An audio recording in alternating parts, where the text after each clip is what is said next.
Ciao a tutti. Ho ritrovato nel mio computer un'intervista di cui mi ero dimenticato, un'intervista fatta esattamente 5 anni fa, nel dicembre del 2020, con Alex Elena, che in quel momento si trovava a Sarajevo. Ci eravamo riproposti poi di vederci perché lui stava venendo a Roma per Natale, ci siamo visti in effetti e avevamo anche parlato di rifarla l'intervista di persona, invece poi non è accaduto. Insomma, alla fine sono passati 5 anni. Alex è un batterista che io ho conosciuto quando lui aveva 17 anni, io poco più. Suonavamo entrambi in gruppi heavy metal qui a Roma e ci è capitato di dividere il palco più di una volta. E poi lui è partito per il suo percorso, andando prima a Londra, dove è finito la band di Bruce Dickinson all'epoca dell'album Skunkworks, e poi ha proseguito New York, Los Angeles. Mi ha raccontato davvero tante cose interessanti che è giusto che io condivida con voi. Per cui andiamo a sentire quello che mi ha raccontato.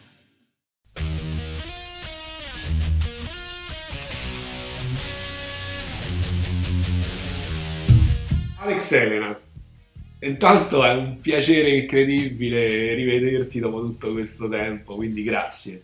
Il Grazie. piacere è tutto mio, guarda.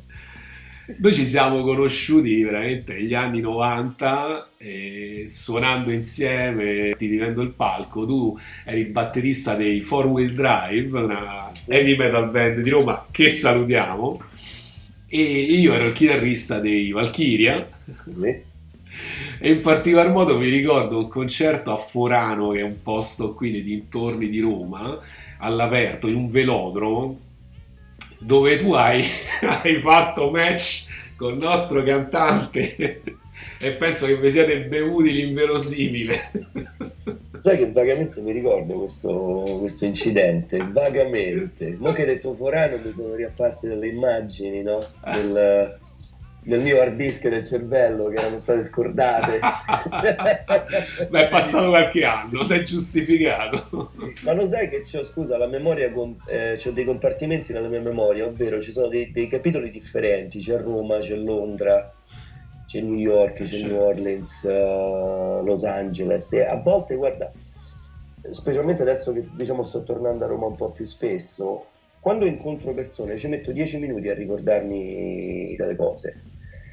È come se ho conosciuto talmente tanta gente nel mio percorso che poi mi fa un piacere incredibile rincontrare persone come te, diciamo, perché Certo. diciamo, dei ricordi erano sepolti, no? Sì, Adesso mi sì, stai sì, sì. facendo rivivere delle cose che per me rappresentavano libertà, no? Sai, il suonare il rock a Roma negli anni 90 era una cosa un po' ribelle per noi, no? Eh beh, assolutamente.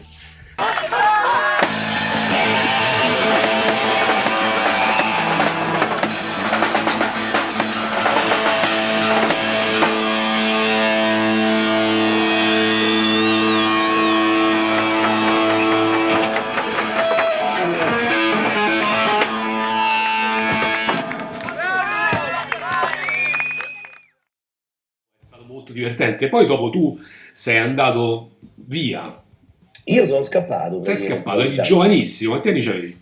Avevo 17 anni e una storia un po' singolare perché cominciai a suonare con Corrado dei Miss Daisy e avevamo una cantina a Via Cavour, vicino a Via Cavour. Mi ricordo il giorno dell'audizione ero nervosissimo, no? Mi sono lavato i capelli, no? Sono tutto acchittato, no? E mi ricordo che avevo un giacchetto ferocissimo viola, luccicante, una cosa, sai, ti ricordi, ci vestivamo come dei Eh sì, sì, ero assurdi, niente. no? Un pugno nell'occhio. E andai all'audizione e con Corrado ci beccammo subito a livello di personalità, di modo di suonare. E per me quello fu, diciamo, una cosa molto importante perché Corrado aveva avuto già un'esperienza all'estero per suonare, diciamo suonando con gente internazionale o in un ambiente internazionale. Quindi per me, che ero una spugna al tempo e ancora lo sono, imparare da persone che lo fanno poi seriamente a livello internazionale è la cosa più importante, perché ti apre Certo. il cervello.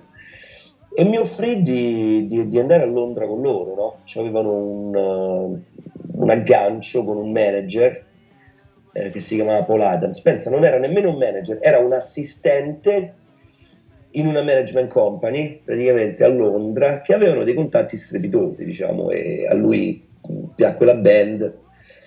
E niente, abbiamo preso l'aereo e siamo andati a Londra. Io avevo penso 50 pounds, secondo me, una cosa proprio ridicola. E da lì un po' è cominciata l'avventura, no? Però sai, le prime impressioni di Londra quando hai 17 anni, dove vai in un posto dove all'improvviso diventi invisibile, non ti guarda Certo. nessuno o perché avevo i capelli lunghi o come mi vestivo. Mi ricordo la prima volta che sono andato in banca a cambiare dei soldi, delle lire, ancora non me la davo più da cazzo. E il tipo che lavorava in banca aveva i tatuaggi sul collo, quella era una cosa che noi in Italia Fantastico. era impossibile, no? E poi Certo. queste culture differenti che c'erano a Londra erano un po' molto scarse in Italia, mi ricordi? Sono andato a vivere con Franco Bianco, che era batterista di Schwarz, per un periodo, e poi lì, diciamo, suonava con un artista che si chiama Paul Snook, che adesso vive a New York, e tramite Franco poi ho conosciuto Daniele Macchi, che al tempo per me, diciamo, l'amicizia con Daniele è stata fantastica. Perché Daniele è sempre stata una persona molto interessante, a mio giudizio, perché legge una cifra. In ogni caso stava in un circolo di musicisti, di nuovo, che già suonavano professionalmente, quindi con Daniele io mi sono vissuto le prime avventure a Londra, dove mi ha, diciamo, un po' introdotto nel mondo dei musicisti locali, sai, dei pub, dei posti di incontro dove andare a fare network, no? E al tempo per me, guarda, era una cosa incredibile, perché siccome non avevamo l'internet, Certo. c'era, cioè se noi facevamo un concerto, diciamo, dovevamo andare specialmente, diciamo, il giovedì o il venerdì o il sabato, a fare il volantinaggio. Però per me quella era una cosa incredibile, perché incontravi poi i tuoi fans, cioè avevi questa relazione con il pubblico, no? Che principalmente donne, no? Andavamo lì a cercare donne, suonavamo come del tipo. Nel mio inglese primitivo, capito? Però c'era questo scambio culturale dove stavi sempre con gente. Sai, se c'era un evento particolare all'ultimo minuto, ti arrivava una telefonata, e allora tu facevi un'altra telefonata, e c'era questo movimento dove i legami erano molto solidi. Sai, adesso non è che è peggio, però non abbiamo questi legami di vedere la gente in faccia, di parlare con la gente Esatto. di persona, di raccontare delle storie che magari ti accadono, no? Senti, quindi praticamente a Londra poi dopo tu ci sei rimasto o sei tornato a Roma prima?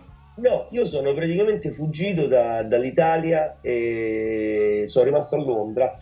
E sai, principalmente, poi ritornando alla tua prima domanda, io sono scappato dall'Italia perché mi arrivava sempre la stessa domanda dalla gente: ma tu che fai quando cresci?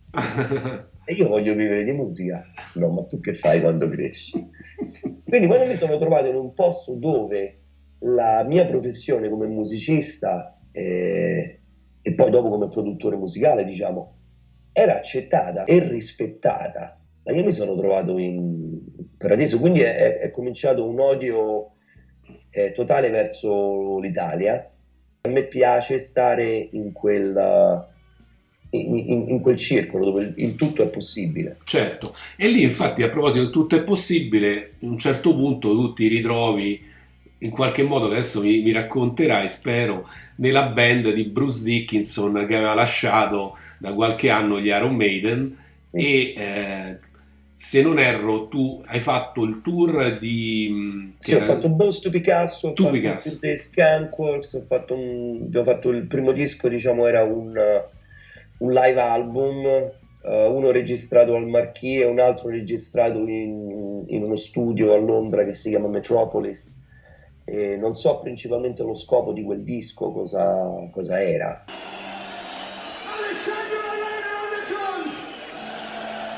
Ma lui voleva fare una band che si chiamava proprio Skunkworks, che poi invece è diventato il titolo del disco. Sì, lui stava intrippato al tempo, diciamo, a fare una cosa diversa, un po' lontana dagli Iron Maiden. Però diciamo lui ha fatto quel tipo di roba tutta la vita. Se Bruce Dickinson, diciamo, c'ha il tuo mercato dei Certo. metallari. Ma io invece volevo sapere come ci sei arrivato a un provino con Bruce Dickinson. Allora, guarda, io a Londra ho cominciato a fare una tournée con un gruppo fantastico che si chiama Thunderdogs, si chiamava The Thunderdogs, che era un miscuglio di gente che suonava con un gruppo psichedelico che si chiamava Ozric Tentacles, che Wow, erano, sì, sì. diciamo, molto famosi. Quindi stavo in quel cerchio lì. Quindi abbiamo fatto un tour in Scandinavia e molti concerti a Londra. E si è cominciato a spargere la voce che c'era sto ragazzino che suonava la batteria.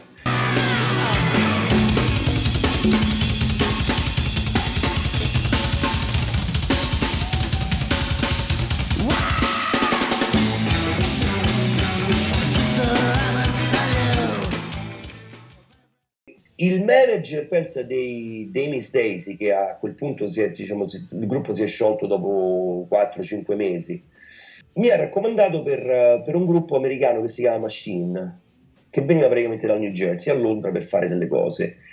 Il cantante, diciamo, il songwriter principale di questo gruppo si chiama Machine, che adesso è un produttore molto famoso negli Stati Uniti, molto, molto, ha fatto un botto di roba. Il bassista del gruppo era Chris Dale, che diciamo è il futuro bassista di Bruce Dickinson, come alla batteria e al tempo suonava con un gruppo che si chiama The Atom Seeds, che erano un gruppo fantastico perché facevano tipo la musica dei Chili Peppers prima dei Chili Peppers, diciamo, o allo stesso tempo, avevano quel tipo di vibe. Quindi io e Chris siamo diventati amici per la pelle, veramente dal primo momento in cui ci siamo conosciuti. Lui ha scritto E anche una canzone per te, I'm in a band with an Italian drummer, chiaro, no? che è un outtake di Skunkworks. Adesso non entriamo nei dettagli del Sì, sì, testo, sì, però a me suona un po' tipo Frank Zappa, cioè una cosa... assolutamente, quella era una Frank Zappata al massimo, guarda, ci siamo spappolati alle risate. E poi diciamo io c'ho un senso dell'umorismo fantastico, quindi quando mi ha detto, guarda, ho scritto una canzone su di te, questo è il testo, fantastico. Ma ci hai messo Non c'è... anche la tua voce poi alla fine. Oh sì, alla fine, ma qui, guarda, pensa, quando abbiamo registrato quella B-side, stavamo in uno studio vicino Camden Town, rosa, lo studio era rosa. Dai. Quindi ci siamo bevuti praticamente 500 birre al giorno, ci siamo mangiati solamente cibo indiano, quindi delle scorregge in studio incredibili. Quando mi hanno chiesto di fare, Cristi diceva va lì a registrare delle cose, penso mi ero fatto 50 canne e 40 birre, stavamo proprio cottissimi. Quindi l'ho registrato, poi mi sono scordato di averlo registrato fino a che non è uscito sul disco. Le cose. Quindi insomma a Bruce Dickinson ci sei arrivato tramite Chris Dale. Sì, è stata una cosa molto figa perché Chris Dale conosceva un chitarrista che suonava in un gruppo firmato dalla stessa management company che si chiamava Skin e ci ha avuto l'idea geniale di invitare il chitarrista per una jam session, no? Allora, siccome si era sparsa la voce che Bruce Dickinson stava cercando dei musicisti che potevano suonare musica funk, no? O fare delle cose diverse, io ho sempre, diciamo, suonato quel tipo di roba. Questo chitarrista è venuto e è rimasto proprio folgorato da questa jam session, ha parlato con le persone della management company e praticamente ci ha fatto fare, ci ha trovato una lezione. Quindi Bruce Dickinson ha fatto solamente una lezione con noi, in realtà. E quando abbiamo fatto il meeting poi con Rod Smallwood, che è il manager degli Iron Maiden, Certo. io mi sono cagato in mano perché non parlavo inglese molto bene. Chris prima di entrare al meeting mi ha detto Alex, shut the fuck up, zitto, parlo io, tu sorridi. E mi ricordo alla fine del meeting ho fatto, ma che cazzo ha detto questo? Perché Rod parla in un accento di Londra dell'Est, quindi è quella Ginome, no, destino. Difficilissimo, ho visto dei video. Nemmeno con i sottotitoli lo capivo al tempo, no? E abbiamo fatto una lezione e poi lui ci chiamò per una seconda audizione. Durante la seconda audizione praticamente gli è arrivata una telefonata dove la moglie stava in ospedale per partorire e lui prima di uscire mi ha fatto, dice ragazzi volete la gig? È vostra. Grande. Però diciamo ci siamo beccati subito immediatamente con Alex Dixon, il chitarrista, che diciamo io, Alex e Chris siamo diventati fratelli al 100%, cioè abbiamo vissuto insieme, io e Alex abbiamo collaborato tantissimo, ancora collaboriamo assieme. Alex è un genio, un songwriter incredibile, quindi ho usato delle sue canzoni su dischi che ho prodotto, che sono stati nominati ai Grammy anni dopo. Con Chris abbiamo ovviamente collaborato sul documentario Scream for Me Sarajevo e, e stiamo facendo un sacco di cose insieme, ci sentiamo regolarmente, è mio fratello praticamente. E per me quella è stata un'esperienza incredibile perché bazzicavo al tempo con il bassista di Jamiroquai a Londra, c'avevo diciamo, un circolo molto figo. Però ho detto sì alla gig di Bruce Dickinson perché era l'ultima fetta di musica dal vivo, pagata bene, ancora con le case discografiche dietro. I primi tour siamo andati in America Latina, in Giappone, sai, questi posti allucinanti dove a me ero curioso di vedere. Però è stato, diciamo, l'ultima fetta di Spinal Tap, diciamo, questa cosa, sai, in tour con gli Halloween, queste cose proprio da film comico, capito? Quelli che si cotonavano i capelli ancora, io non, cioè, E siete andati pure a Sarajevo, siete andati alla Jugoslavia, quella che era, insomma, non era proprio il posto più sicuro a metà anni 90 perché c'era questa guerra civile dentro. E voi siete beh, andati noi lì. siamo andati nel momento più pericoloso della guerra, durante l'inverno più freddo, negli ultimi 30 anni in Bosnia, una situazione molto, molto difficile, ma è stata, diciamo, la cosa più bella di quell'esperienza con Bruce Dickinson per me, perché sono passato da un bambino a un adulto in una settimana. Mi è cambiato completamente il modo di pensare e vedere le cose, quello che è importante, quello che non è importante.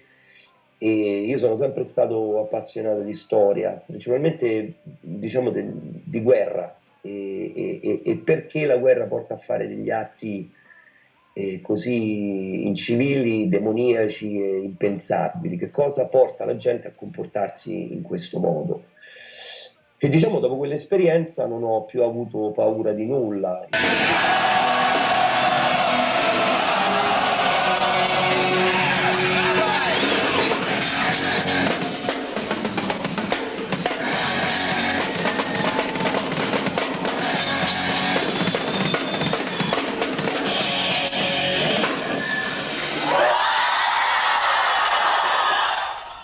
Io ho letto recentemente il libro, la biografia di Bruce Dickinson che ha scritto Oddio. un paio d'anni fa e c'è questo episodio, volevo sentire insomma se me lo raccontavi tu, di una volta in cui siete andati in visita, credo fosse un orfanotrofio dove c'erano proprio questi bambini orfani di guerra che erano proprio tanti e a un certo punto spontaneamente avevate una chitarra, delle bacchette e vi siete messi a suonare.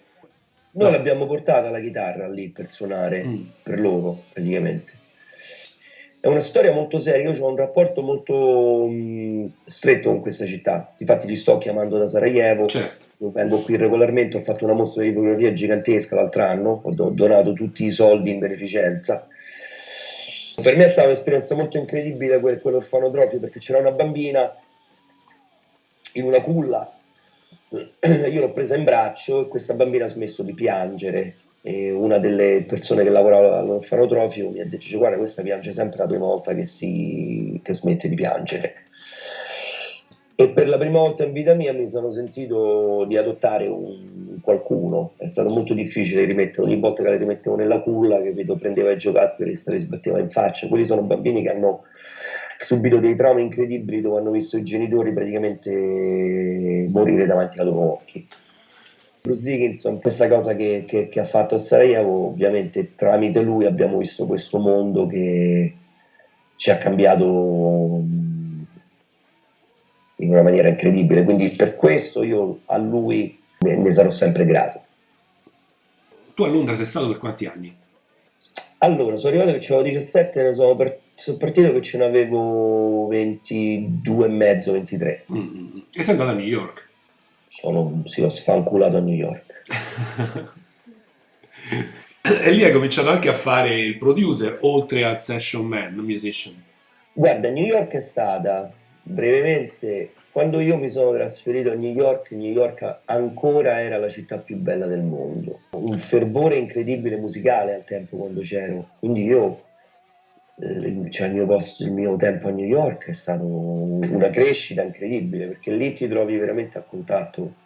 Cioè, suonavo con dei musicisti che suonavano con Miles Davis, ho registrato dischi con Tio Masero, che è un produttore leggendario che ha registrato tutta la roba di Miles Davis e John Coltrane su Columbia, quando stava su Columbia Records. Cioè sessions dove eravamo io, il bassista di James Taylor, tassierista di Michael Jackson, cioè ogni giorno, Hai fatto concerti a Bari. pure Avril Lavigne Let Go, che Sì, ho suonato su Avril Lavigne, ma c'ho un curriculum lungo come un rotolo di carta igienica, nemmeno mi ricordo diciamo, tutti i dischi che ho suonato, no?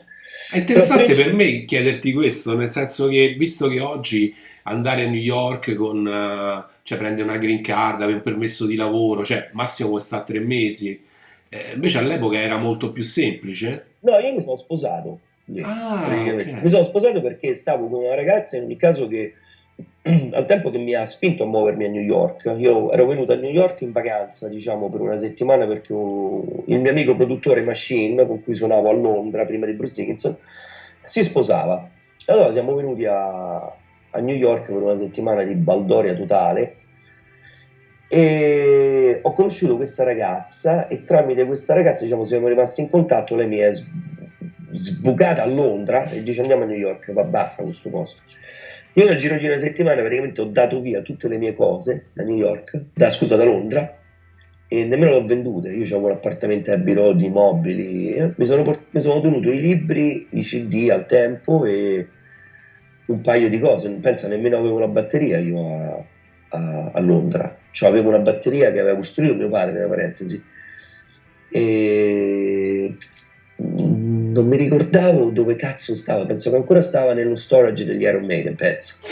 Sono partito così a New York senza nulla, e però ho cominciato a suonare dopo 5 minuti praticamente che sono atterrato lì. È stata un'esperienza incredibile, veramente incredibile. E quello che mi accadeva a New York, io ci ho sempre avuto la bocca un po' troppo larga, diciamo. Cioè, se devo dire una cosa la dico, non importa chi sei, quello che è. Quindi quello che è cominciato a succedere è che mi chiamavano per sessions, suonavo la batteria, poi suonavo il basso, poi dicevo al produttore che cazzo fare su delle cose, avevano delle domande di arrangiamento, di critica costruttiva, io sempre facciamo questo, facciamo quello. E poi vedevo che queste canzoni uscivano, vendevano un botto, però poi l'arrangiamento l'avevo fatto io, con i consigli principali delle cose che diventavano, che rendevano la canzone un po' singolare, le facevo io. E quando stavo a New York ho conosciuto questo tipo che si chiamava Tarka Cordell, che era il figlio di Danny Cordell. Danny Cordell era un produttore molto famoso che ha scoperto Joe Cocker, tutto Joe Cocker, Cranberries, Tom Petty, questo tipo di gente. E questo era un songwriter incredibile, con un carisma della Madonna, e aveva tutto questo equipaggiamento di registrazione praticamente che aveva ereditato dal padre, Danny. E stavo mettendo un gruppo insieme. Io la raccomandazione personale con lui mi arrivò dal chitarrista dei Guns N' Roses. L'ha chiamato e dice: guarda Dark, c'è questo batterista a New York incredibile. Easy Stradlin. No, da Richard Forrest, Ah. che era quello che adesso ancora suona con i Guns N' Roses, comunque il primo replacement di Slash. Ah, E lui ok. suonava con un gruppo che si chiama The Psychedelic Furs. E Richard è un mio amico carissimo, una persona fantastica proprio, senza ego.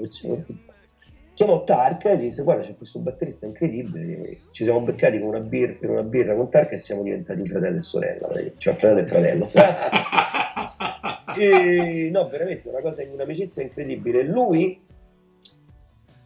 trovammo un posto praticamente sotto un locale a Manhattan, non ti dico il nome perché sicuramente il padrone del locale faceva dei magheggi di cui non entriamo in dettagli, però ci aveva dato questo scantinato gigantesco a Tribeca, in un posto fichissimo a New York, dove praticamente abbiamo montato un paio di amplificatori. Io mi ero riuscito a far comprare un laptop da una tipa, una tipa che investiva dei soldi su quello che stavamo facendo, e ho cominciato a registrare praticamente. E lui fu il primo che mi disse: Ale, guarda che c'hai un orecchio incredibile.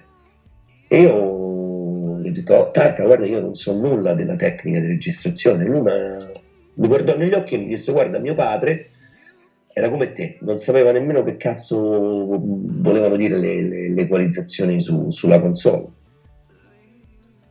Tarka partì per andare a Londra e mi lasciò tutto. Io ho una chitarra di Keith Richards, bassi, amplificatori della Madonna, cioè, mi lasciò tutto. Perché dice: se ti tolgo le cose, poi tu come cazzo fai a produrre musica? E il primo disco che ho prodotto ho beccato una nominazione ai Grammy per fare esattamente quello che volevo fare, dire una storia, prendere un artista soul e produrla in un modo completamente diverso. Ricordati che, diciamo, quel disco che ho prodotto per Ali Smith, un precursore di quello che poi accadde per Amy Winehouse, no? Perché, diciamo, quel tipo di formula l'ho fatta io prima di tutti, e, diciamo, quel disco fu un favorito, è ancora un favorito di Quincy Jones. Wow. Sì, che lo dà ai suoi artisti come esempio di musica, di produzione organica, no? Che stai seguendo un filo conduttore dove i testi sono intelligenti, e non stiamo parlando di soldi, di figa, di Mercedes, sai, queste cose che alla tua è bassa. Cioè. E fu un favorito di Prince. Infatti Prince fece una cover di una delle nostre canzoni su Saturday Night Live, no? Allora, diciamo, fu un favorito di una stazione radio che si chiama National Public Radio, dove fecero uno special sull'importanza di questo disco. Diciamo, per me è molto importante arrivare a gente che io rispetto e gente che sa scrivere ancora, diciamo, o parlare di musica in un certo modo. E quel disco fu un trampolino di lancio per molte artiste donne negli Stati Uniti a scrivere canzoni, cioè non fa vedere il culo non serve, di una storia, no? E, diciamo, da lì ho cominciato la mia carriera, sempre scoprendo e lavorando con cantanti principalmente sconosciuti, o magari con cantanti conosciuti. Tipo, ho fatto una produzione per Lily Allen, dove l'ho messa in un ambiente, diciamo, completamente diverso da quello che fa lei. La canzone sembra un po' i Beatles. Io l'ho registrata a casa sua sul mio laptop con un microfono da $300. Questa cosa: mi serve uno studio grande. Quelle sono tutte cazzate. È come usi le cose che hai, non è l'equipaggiamento che tu usi, diciamo, no? Quando registri musica stai catturando una sensazione, Le no? vibes. Sì, una vibe. Quindi, diciamo, io col fatto che adesso mi sto rispostando in Italia, vorrei trovare un paio di artisti italiani. Mi interessa molto Napoli o la Sicilia come posti, diciamo, sia che fanno rap o che fanno quello che cazzo fanno. Per me è molto importante che hanno una storia, e vorrei produrli in una maniera internazionale, come si fa all'estero, non come si fa in Italia. A me è piaciuta delle tue produzioni pure Ruby Friedman. Vabbè, Ruby Friedman è mia sorella da un'altra madre praticamente.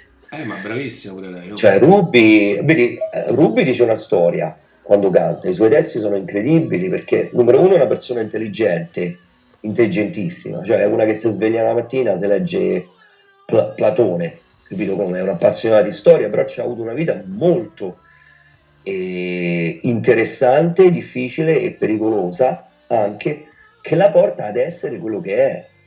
Tu non puoi essere un musicista per tua mamma che ti stira i panni, è impossibile. Non puoi essere un songwriter così. Che cazzo di storie dici? Certo. Cioè, la vita va vissuta, quindi mi interesserebbe trovare artisti in Italia che hanno una storia, un conflitto, un qualcosa. Non mi interessa altro, sono interessato a quello. Capito? Senti, il tuo passaggio da New York a Los Angeles quando è avvenuto? Guarda, è stato molto interessante quel passaggio. Io ho notato che dopo l'11 settembre, diciamo l'attentato giù a New York, che tra parentesi l'11 settembre è il mio compleanno. Ma veramente? Sì. Io stavo a New York e stavo partendo per Londra, e la ragazza con cui stavo al tempo, di Manicoppola, stava partendo per fare un tour con Tricky dei Massive Attack come cantante e violinista. E ovviamente ci si è bloccato tutto. Perché? Perché non si sapeva che cosa sarebbe accaduto. Abbiamo visto un cambio incredibile a New York, si è gentrificata, nel giro di 2 o 3 anni si sono alzati i prezzi in una maniera incredibile, quindi non puoi vivere in un posto dove artisti regolari non possono pagare l'affitto. Diciamo, i movimenti musicali sono sempre cominciati in posti dove costa poco per gli artisti, no? E allora mi sono spostato a Los Angeles, che per 13 anni, diciamo, è diventata, diciamo, la mia casa, e Los Angeles non mi è mai piaciuta dal primo momento in cui sono arrivato lì. Mai piaciuta. Non mi è piaciuta perché non funziona come una città regolare. Cioè, a Los Angeles devi avere la macchina, non c'è il centro della città, è gigantesca. Se c'è un amico a Pasadena e io vivo al centro di Los Angeles, ci vuole 1 ora e mezzo per arrivare lì, a volte 3 ore. E questi party dove devi andare per fare network, per conoscere gente, dove parlano loro, parlano di queste cose stupide, però in quella giungla di cemento ci sono delle persone di un talento incredibile. Quindi una volta che ho fatto delle connection mi sono costruito un mio universo con uno studio di registrazione che è diventato, diciamo, il centro, un po' un fulcro delle cose alternative e diverse. Sono andato lì nel 2002, sì, 2002. È stato un percorso interessante dove ho cominciato il mio percorso come fotografo. Ho abbandonato un po' la musica per 2 o 3 anni perché mi ero rotto le palle di fare queste produzioni commerciali per soldi, diciamo. E poi, diciamo, con l'avvento della tecnologia al 100% ti trovi a fare produzioni con artisti che magari hanno un contratto discografico dove non sanno né cantare né scrivere delle canzoni, però alla fine della produzione sembrano dei geni, no? Quindi ti metti lì a cortare le voci, a metterle a tempo, è una cosa incredibile. Però in questi anni, diciamo, ho fatto un botto di viaggi che mi hanno aperto il cervello. Sono andato a Cuba per fare un trailer per un programma musicale e lì ho conosciuto mia moglie, che è una cantante, un artista, un genio della musica cubana, e mi sono innamorato praticamente di Havana, della scena musicale. Ho passato molto tempo lì, quindi quest'anno siamo stati veramente 4 mesi insieme ad Havana. Io sono scappato da Los Angeles come è cominciata la pandemia, perché ovviamente non mi andava di stare in un posto molto pericoloso, e lì ho finito un disco con un rapper cubano, dove ha partecipato anche mia moglie, dove questo è praticamente il nuovo Bob Dylan e John Lennon del rap, cioè scrive dei testi che possono cambiare praticamente le carte dell'hip hop, perlomeno nei paesi dove si parla spagnolo. È un genio, guarda. Sono curioso di questa nuova avventura a Roma, spero di poter aiutare un po' a cambiare la percezione della musica italiana all'estero. Però il vivere una vita ricca di esperienze è la cosa principale, perché alla fine quando moriamo da soli, no? E a me piacerebbe essere il tipo che magari invecchio a Cuba, sto su un'isola tropicale, il giorno che muoio mi rivedo la vita come un flashback, e tutto quello che ho voluto fare l'ho fatto, e soprattutto l'imparare continuamente. Per me quello che è più importante dell'ossigeno, no?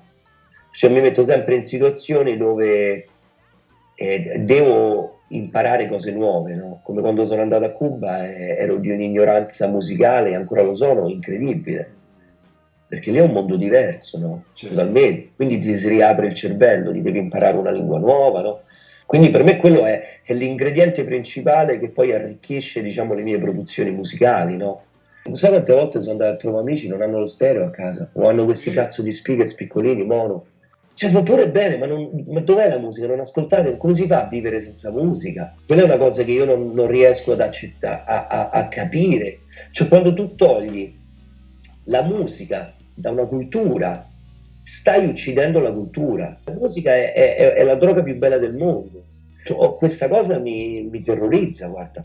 Senti Ale, grazie veramente per queste storie super interessanti, è veramente un piacere incredibile. Piacere di beccarti, incredibile. Mi ha fatto piacere di beccarci e non vedo l'ora di vederti a Roma.